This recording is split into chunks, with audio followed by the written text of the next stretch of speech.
আগরতলার প্যারাডাইস চৌমুহনী স্থিত টেট আয়ুর্বেদিক হাসপাতালে ফায়ার ইকুইপমেন্ট এর কি ব্যবস্থা রয়েছে সেই বিষয় নিয়ে শুক্রবার ফায়ার সার্ভিসের কর্মীরা পরিদর্শন করেন। বিস্তারিত জানাতে গিয়ে ফায়ার সার্ভিস কর্মী সুনীল চন্দ্র গোস্বামী বলেন, উপর মহলের নির্দেশ অনুযায়ী শুক্রবার এই পরিদর্শনে আসে তারা। হাসপাতালে এসে বিভিন্ন বিষয় নিয়ে খতিয়ে দেখেন ফায়ার সার্ভিসের কর্মীরা। এই হাসপাতালে ফায়ার রেস্ট্রিকশনের জন্য কি জিনিস দরকার সে বিষয় নিয়ে দেখা হয়। সমস্ত জিনিসপত্র ঠিকঠাক রয়েছে কিনা তা খতিয়ে দেখতে পরবর্তী সময় আবারও পরিদর্শনে আসবেন তারা। তবে ওনার বক্তব্যে জানা যায়, হাসপাতালে ফায়ার রেস্ট্রিকশনে যা জিনিসপত্র থাকা দরকার তা খুব কম পরিমাণে রয়েছে। আজকে আমরা এসেছি স্টেট আয়ুর্বেদিক হসপিটাল। আমরা আমাদের ওখানে ইনচার্জ উনি অ্যাপ্লিকেশন করেছেন যে আমাদের বিল্ডিংটা আপনারা দেখে যান, আমাদের এখানে ফায়ার প্রিকশন, ফায়ার সেফটির জন্য কি কি লাগতে পারে বা কি দরকার, সেই অনুযায়ী আমরা অ্যাপ্লিকেশন পেয়েছি। আজকে আমাদের স্টাফ নিয়ে এসেছি।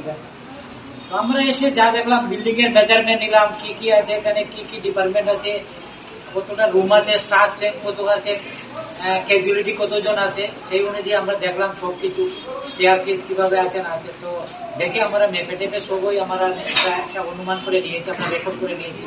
তো সেই অনুযায়ী আমাদের কাজ হলো ওখানে কি কি জিনিস লাগবে, কি কি জিনিস দরকার ফায়ার সেফটির জন্য, সেটা আমরা গিয়ে দেখে আমরা সেটা তাদেরকে ইনস্ট্রাকশন দেওয়ার পরে ওরা ওই ইনস্ট্রাকশন মতে ওই জিনিসগুলো প্রোভাইড করবে। তারপরে আমরা যখন লাগানোর পরে আবার আমরা পেয়ার ইনকোয়ারি করবো, তখন আমরা অ্যাডভাইজারি দেওয়ার পরে যখন ওরা লাগাবে তখন পেয়ার ইনকোয়ারি করে আমরা ওদেরকে আমাদের কাজের জন্য এসেছি আজকে। এমনিতে ফায়ার সুরক্ষা সবকিছু বর্তমানে ফায়ার সুরক্ষা সবকিছু বর্তমানে আছে কি?